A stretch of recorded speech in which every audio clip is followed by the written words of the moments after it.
اداکارہ لیلا زبیر نے انکشاف کیا ہے کہ ماضی میں انہیں بالی ووڈ کے مقبول اداکار راج کپور نے اپنے ساتھ فلموں میں کام کرنے کی پیشکش کی، لیکن انہوں نے انکار کر دیا۔ لیلا زبیر نے بتایا کہ ماضی میں انہوں نے ڈراموں میں مجبور، غریب، بے بس، ظلم برداشت کرنے والی خواتین کے کردار ادا کیے، جنہیں لوگوں نے کافی پسند کیا۔ ان کا کہنا تھا کہ ماضی میں ایک ڈرامے میں انہوں نے بھیک مانگنے والی خاتون کا کردار ادا کیا، اور جب مذکورہ ڈرامے کی شوٹنگ کوئٹہ میں ہو رہی تھی تو وہاں بھیک مانگنے والی خواتین نے انہیں حقیقی مانگنے والی خاتون سمجھا اور ڈرامے کی ٹیم سے مطالبہ کیا کہ ان کی بھی شوٹنگ کی جائے۔ اسی طرح انہوں نے ایک اور دلچسپ واقعہ بتایا کہ ماضی میں انہوں نے ایک ڈرامے میں بے بس بیوی کا کردار ادا کیا، جس میں ان کے شوہر ان پر ظلم کرتے ہیں، اور مذکورہ کردار کو کافی پذیرائی ملی۔ اداکارہ نے بتایا کہ جب مذکورہ ڈرامہ پاکستان ٹیلی ویژن PTV پر چل رہا تھا تو اس وقت کراچی میں ایک ٹریفک سگنل پر بھیگنے والی ایک خاتون آئی اور انہوں نے ان سے بھیک مانگی،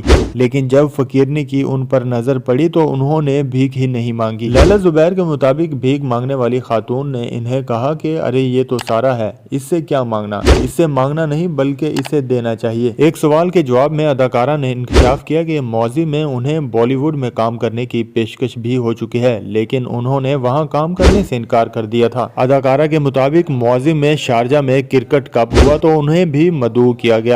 اسی ایونٹ میں راج کپور بھی مدعو تھے، جہاں ان کی ملاقات راج کپور سے ہوئی۔ لیلا زبیر نے بتایا کہ کرکٹ میچ کے دوران ان کی اور راج کپور کی ملاقات کی تصاویریں کھینچی گئیں۔ اس کے بعد بھارتی اداکار نے ان تصاویروں پر اداکارہ کو اپنے دستخط کرنے کا کہا اور وہ دستخط شدہ تصاویریں اپنے ساتھ لے گئے۔ اداکارہ کا کہنا تھا کہ انہیں راج کپور نے بتایا کہ وہ ان کے ڈراموں کو اپنی اکیڈمی میں دکھاتے ہیں اور شاگردوں کو ان کی اداکاری سے متعلق بتاتے اور پڑھاتے ہیں، اور انہیں یہ باتیں سن کر بہت خوشی اور فخر ہوا۔ لیلا زبیر کے مطابق اسی دوران راج کپور نے انہیں اپنے ساتھ فلم میں کام کرنے کی پیشکش کرتے ہوئے کہا کہ ان کی خواہش ہے کہ وہ دونوں ایک ساتھ فلم میں کام کریں، لیکن انہوں نے انکار کر دیا۔ اداکارہ کا کہنا تھا کہ راج کپور کے ساتھ فلم میں کام کرنے سے انکار کی کوئی خاص وجہ نہیں تھی، بس انہوں نے اپنے ملک میں ہی کام کرنے کو ترجیح دی۔ چینل پر نئے ہیں تو سبسکرائب کیجئے، ویڈیو کو لائک اور شیئر ضرور کیجئے گا۔